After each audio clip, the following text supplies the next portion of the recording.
नमस्कार, मैं योगेश राणा। गढ़वाल लोकसभा सीट पर कांग्रेस के बड़े नेता मनीष खंडूरी, इसके बाद कांग्रेस के बद्रीनाथ सीट से विधायक राजेंद्र भंडारी और इसके बाद कांग्रेस के बड़े नेता प्रदीप तिवारी ने बीजेपी को शामिल कर गढ़वाल लोकसभा सीट के समीकरण आखिरी मोमेंट में बदलने का काम किया है।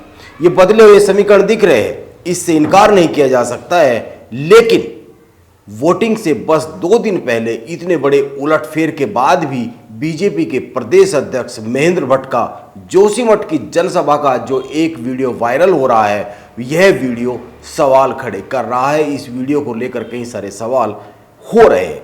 आखिर बीजेपी के प्रदेश अध्यक्ष जोशीमठ में अचानक से इतने भावुक क्यों हो गए? जोशीमठ तो उनका घर है, जबकि मनीष खंडूरी, राजेंद्र भंडारी और अब उत्तराखंड कांग्रेस के पूर्व महासचिव प्रदीप तिवारी के बीजेपी में आने के बाद गढ़वाल लोकसभा सीट के समीकरण पूरी तरीके से बदले हुए दिख रहे, वो भी वोटिंग से बस 2 दिन पहले।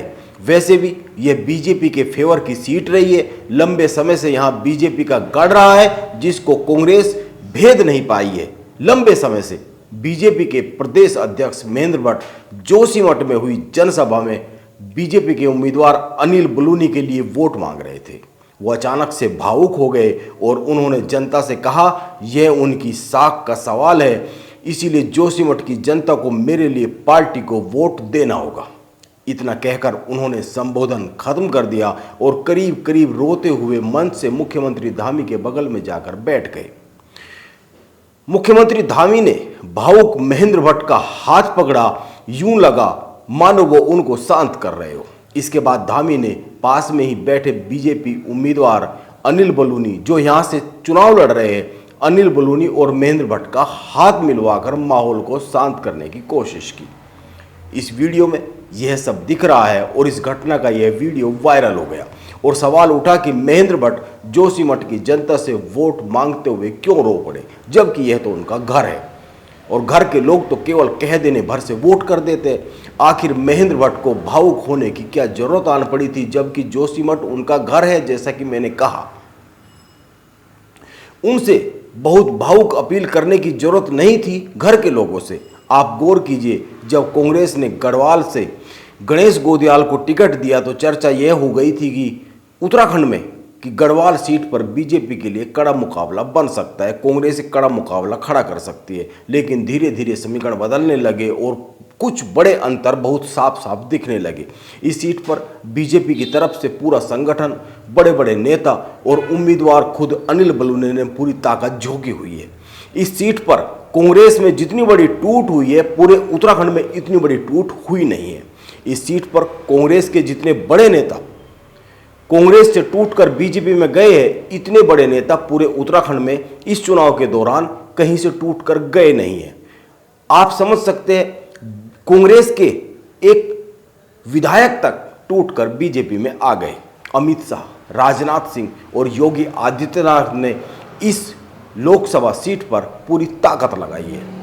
आप एक बात से ही समझ लीजिए, गढ़वाल लोकसभा सीट पर 14 विधानसभाएं हैं और केवल एक विधानसभा बद्रीनाथ सीट 2022 के चुनाव में कांग्रेस ने जीती थी, लेकिन कांग्रेस के इस सीट के विधायक राजेंद्र भंडारी को बीजेपी ने तोड़ लिया। राजेंद्र भंडारी का बीजेपी द्वारा तोड़ा जाना इस सीट पर कोई साधारण घटना नहीं है।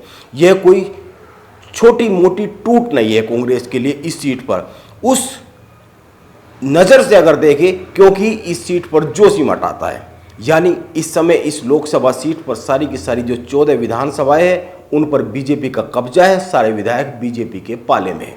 कुछ समय पहले जब जोशीमठ में भूधसाव गंभीर स्थिति में पहुंचा था, तो वहां पर लोगों ने एक आंदोलन खड़ा कर दिया था। हालांकि उस वक्त मुख्यमंत्री पुष्कर सिंह धामी ने बहुत एक्टिव भूमिका निभाते हुए इस आंदोलन को, वहां के लोगों की नाराजगी को दूर करने का काम किया था। केंद्र सरकार ने भी प्रदेश सरकार के साथ हाथ मिलाकर वहां पर सुविधाएं मुहैया कराने की बात कही थी। एक बड़ा बजट भी जारी हुआ जिससे वहां काम हो रहे हैं। लेकिन इस आंदोलन का मुख्य चेहरा बने कांग्रेस के विधायक राजेंद्र भंडारी। राजेंद्र भंडारी इस वक्त बीजेपी में है, जो उस वक्त आंदोलन का चेहरा बने थे। और इतना ही नहीं, अगर जोशीमठ की ही बात करें तो जोशीमठ को लेकर भी कांग्रेस के जो कुछ बड़े नेता रहे हैं, पालिका के और अन्य छोटे जो नेता रहे हैं, वो भी आज की तारीख में बीजेपी में ही खड़े हुए हैं। और राजेंद्र भंडारी कांग्रेस को छोड़कर खुद बीजेपी में आ चुके हैं। राजेंद्र भंडारी को मुख्यमंत्री पुष्कर सिंह धामी, केंद्रीय मंत्री पीयूष गोयल, गढ़वाल से जो बीजेपी के उम्मीदवार है अनिल बलूनी और बीजेपी के प्रदेश प्रभारी दुष्यंत कुमार की मौजूदगी में दिल्ली में भाजपा की सदस्यता दिलाई गई थी, यानी कि उनकी ज्वाइनिंग दिल्ली में हुई थी। वरना तो ज़्यादातर जो बड़े नेता हैं कांग्रेस के, जो भी आए हैं या फिर छोटे नेता आए हैं, जितने भी कांग्रेस से बीजेपी में उत्तराखंड में आए हैं, उनकी ज़्यादातर ज्वाइनिंग देहरादून में हुई है। लेकिन राजेंद्र भंडारी की ज्वाइनिंग दिल्ली में हुई थी, इसलिए राजेंद्र भंडारी एक महत्वपूर्ण नाम है।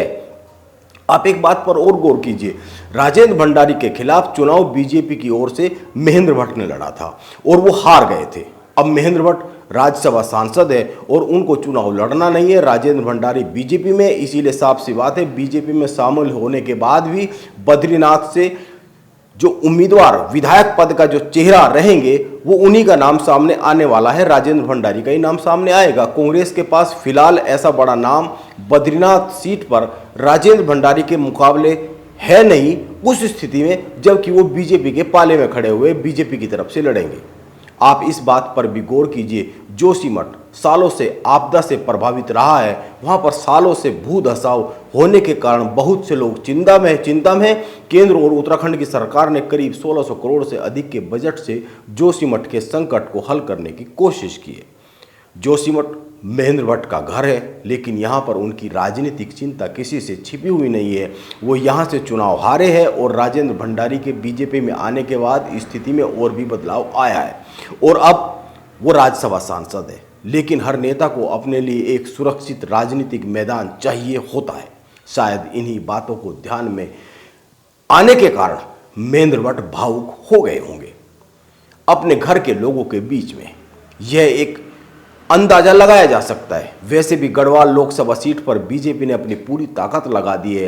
अमित शाह कोटद्वार में जनसभा कर कह गए हैं कि आप लोग अनिल बलूनी को जिता दीजिए, गढ़वाल के विकास की चिंता मुझ पर छोड़ दीजिए। रुद्रपुर की जनसभा में जब प्रधानमंत्री नरेंद्र मोदी आए थे तो उन्होंने गढ़वाल सीट का जिक्र करते हुए, अनिल बलूनी का जिक्र करते हुए उत्तराखंड के लोगों से अनिल बलूनी को जिताने की अपील की थी। राजनाथ ने भी यहाँ पर जनसभा की है और उन्होंने मंच से कहा है कि आप अनिल बलूनी को केवल एक सांसद के तौर पर ही नहीं चुन रहे हैं। उन्होंने ऐसा कहा, यानी कि वो संकेत देकर गए हैं गढ़वाल के लोगों से कि अनिल बलूनी केवल सांसद के तौर पर ही नहीं चुने जाएंगे, अनिल बलूनी को केंद्र में महत्वपूर्ण जिम्मेदारी मिल सकती है सांसद बनने के बाद।